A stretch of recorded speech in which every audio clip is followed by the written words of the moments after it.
ng'asinziira mu kitabo ky'engero essula eya 22 olunyiriri lw'omukaaga olwogera ku nkuza y'omwana mu makubo amatuufu aleme okugavaamu ne bw'aliba akuze. Ssaabasumba w'essaza ekkulu erya Kampala Paul Ssemwogerere yeebazizza abasomesa mu masomero g'Abakatoliki mu ssaza ly'akulembera olw'okubeera ekyokulabirako eri abaana. Catholic education in Uganda is known for excellency, integrity and transformative power. You have remained faithful to the Church's mission, so your commitment to discipline forms the foundation upon which character is built. Kyokka olw'omulembe guno ogwa tekinologiya eyeeyongera okukula buli kadde, abaana bangi beesanze nga batulugunyizibwa mu ngeri ey'enjawulo. In a world marked by secularism, confusion, and moral decline, it takes intentional leadership to ensure that Catholic schools remain authentically Catholic in prayer. Wano wasinzidde n'atongoza enkola etuumiddwa Child Protection Policy etassa abaana okutulugunyizibwa. And I would wish for these schools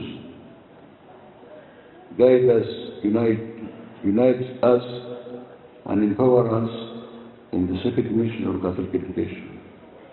Okusinziira kunoonyereza okwakolebwa Uganda Violence Against Children Survey, mu buli baana bana basatu babaako okutulugunyizibwa kwe bayitamu. Don't ever imagine how these children are traumatized all their lives because they are told, muli basiru, temuyinza kutuulira wano. In a Catholic school. Waliwo sexual abuse, kino tukiraba mu maka gaffe, osanga kojja w'omwana ate nga yeebase ku mwana omuto. Mu nkola eno teri alekeddwa bbali okuviira ddala ku muzadde. Poliisi eno ekwata ku ffe ffenna bannayuganda, ekwata ku basaaseredooti, ekwata ku basisters ne babrothers oba bareligious, ekwata ku heads of institutions abakulira amasomero gaffe. Wano waliwo engeri 3 ze balambise ezirina okugobererwa singa wabaawo omwana atulugunyizibwa asobole okuyambibwa. Bw'omala okulaba, that is recognition. You report.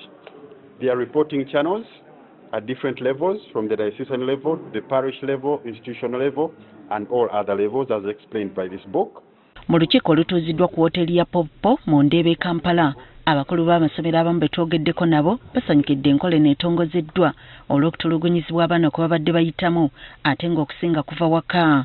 Nfunye cases nnyingi omwana nga teganya okuddayo eka olw'okuba taata amukozesa, olw'okuba maid amukozesa. Bwe batyo basabye abakulu okukakasa nti enkola eno eteekebwa mu nkola ereme kkoma mu bigambo. Mu biseera bingi tubadde tetusobola na kuvunaana abo bennyini abakola obubi bano abaana, naye kati nga tulina poliisi ejja kuba ekiwandiiko ekyokulabirako. So tusaba implementation okola nti poliisi ziri mu bazitadde mu kifo zigobererwa era waliwo abasupervisinga.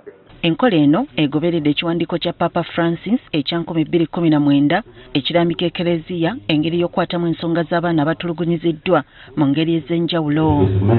Susan Nanyanzi, Agafeeyo, ku Spark TV. Thank you for coming.